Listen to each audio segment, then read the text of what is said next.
यूं तो शिवरात्रि शिव पार्वती के विवाह का दिन है, परंतु वास्तव में यह पर्व है पुरुष और प्रकृति के मिलन का। पुरुष अर्थात शिव और प्रकृति साक्षात पार्वती। शिव और शिवा दोनों का पार नहीं पाया जा सकता, लेकिन यह भी सच है कि सृष्टि सृजन और उसके चक्र के चलायमान रखने में दोनों का अहम योगदान है। दोनों में से एक के बिना सृष्टि संचालन थम जाएगा।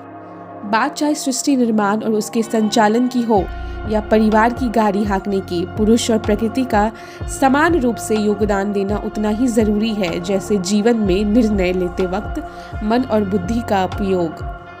महादेव और माता पार्वती के अनूठे प्रेम की कहानी से पूरा संसार परिचित है।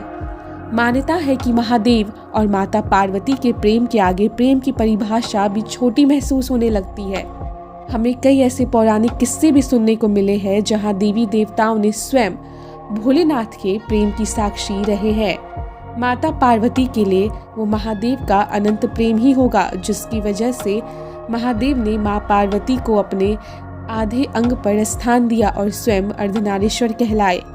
तो आज हम जानेंगे महाशिवरात्रि के पवित्र मौके पर माता पार्वती और महादेव के प्रेम और उनके विवाह की रोचक कथा। महादेव और माता पार्वती का दिव्य विवाह आज भी महाशिवरात्रि के पर्व के रूप में उतना ही धूमधाम से मनाया जाता है जितना कि सदियों पहले। श्रद्धालु और भक्तजन महाशिवरात्रि की प्रतीक्षा बेसब्री से करते हैं। अपने माता पार्वती और महादेव की विवाह की कहानी तो सुनी ही होगी। कहते हैं कि तीनों लोग से जीव जंतु भूत प्रेत इस विवाह में सम्मिलित हुए थे। माता पार्वती ने बचपन में ही दृढ़ संकल्प लिया था कि अगर वे विवाह करेंगी तो महादेव से ही करेंगी, अन्यथा नहीं करेंगी। उन्होंने महादेव को अपना पति भी मान लिया था, पर मन में सजाए सपने को हकीकत में बदलने के लिए पार्वती माँ को कई परीक्षा देनी पड़ी थी। पर हर कठिन परीक्षा को पार कर अंततः उन्होंने महादेव का दिल जीत लिया। कहते हैं कि माता पार्वती के कठिन तप से तीनों लोक में भुजाल आ गया था और उनके इस प्रेम को देखकर महादेव ने माता को अपनी अर्धांगिनी बनाने का निश्चय किया। महादेव के असीम प्रेम के लिए महलों में पली बढ़ी माँ पार्वती वन में रहने के लिए खुशी खुशी तैयार थी। पौराणिक कथा के अनुसार भगवान शिव जब माता पार्वती को ब्याहने पहुँचे तो उनके साथ संपूर्ण जगत से भूत प्रेत थे। इसके अलावा डांकिनिया, शांकिनिया और चुड़ैल भी शिव जी के बारात में शामिल थी।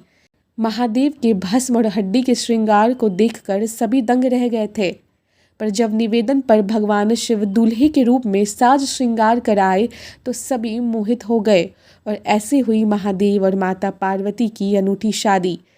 इसी अनूठी शादी को भक्तजन महाशिवरात्रि के तौर पर मनाते हैं। शिव पार्वती के विवाह का यह दिन केवल आराधना का ही पर्व नहीं, बल्कि यह बात भी समझाता है कि पुरुष और महिला का जीवन में ही नहीं बल्कि सृष्टि में समान अधिकार, वर्चस्व और स्थान है। शिव और शिवा एक दूसरे से अलग तो हो सकते हैं, पर अलग होकर ना तो वे सुखी रह सकते हैं और ना ही संतुष्ट भाव से सृष्टि को सुख दे सकते हैं। शायद इसलिए ही शिव पार्वती की जोड़ी को सबसे आदर्श दाम्पत्य के रूप में पूजा जाता है।